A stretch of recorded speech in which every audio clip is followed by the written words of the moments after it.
Shalom, shalom. Je reviens dans l'épisode 21 et ici je récapitule l'épisode 20 où j'ai parlé, n'est-ce pas, de ce que j'ai commencé par voir, des rêves que j'ai commencé par voir, ce que les révélations que le Seigneur commence par me donner sur mon futur. C'est-à-dire, je dors, comme d'habitude, je fais des songes et puis je me vois, je vois le drapeau américain flotter. Je vois ça en grand.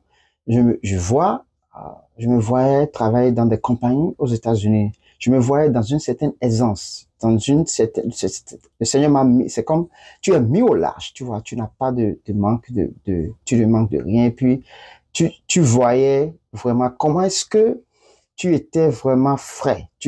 Quand tu te réveilles, tu te compares à ce que tu te voyais dans le rêve. Tu vois que vraiment, il n'y a pas de comparaison. Si on met la personne qui est dans le rêve et qu'on te met toi, physiquement, dans le temps, là, à côte, vous n'allez même pas vous ressembler. Mais c'est la même personne. Quelque chose du genre. C'est ce que j'avais dit dans l'épisode 20.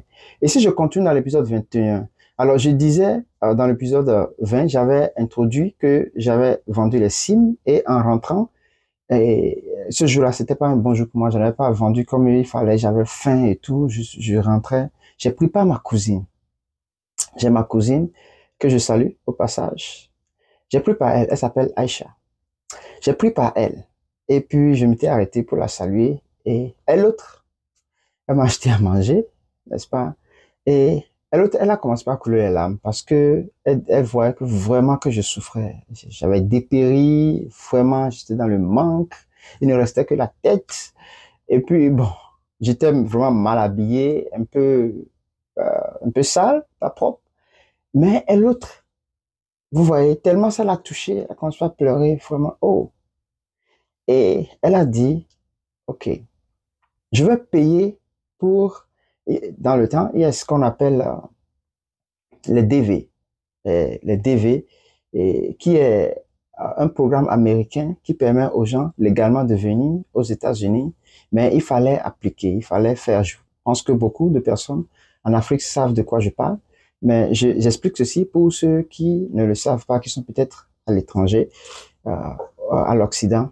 Donc, elle a dit, je vais payer pour toi, pour que tu puisses faire tous les papiers, faire tout ce dont tu auras besoin, n'est-ce pas, pour déposer. On ne sait jamais. Mais non, donne-moi cette somme-là, moi j'ai des besoins et tout, donne-moi cet argent-là, comme ça, moi, je pourrais vraiment subvenir à certains de mes besoins. Elle a insisté vraiment, oh, moi, je ne voulais pas. Et en plus, je disais, moi, je ne croyais pas trop à ça, je ne croyais pas trop. Vous voyez, des fois, quand Dieu veut faire des choses, tu ne sais pas par où il va passer parce que Dieu a plusieurs chemins, n'est-ce pas? Tantôt d'une manière, tantôt d'une autre. Donc, ces voies sont insondables. Alors, donc, elle a insisté. J'ai dit, bon, d'accord. Comme tu as insisté, déjà, j'ai dit à manger. Je me suis retrouvé, j'ai retrouvé la force, on m'a acheté à manger.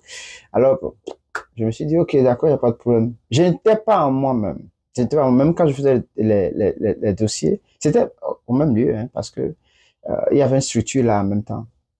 Quand je faisais cela, même la photo, lorsqu'on était en train de prendre ma photo, tu vas voir que vraiment, vraiment, le gars ne veut pas quoi. C'est que on l'a forcé vraiment le visage, l'habit, j'étais en tricot, sale et tout. Et puis bon, les cheveux, tout ça, c'était vraiment pas la peine quoi. Tu vois que c'est une perte que cette personne-là fasse ça. Ouais, je vais m'arrêter ici. Je vous reviendrai dans l'épisode 22 avec la suite de tout ceci. À la prochaine. Shalom, merci.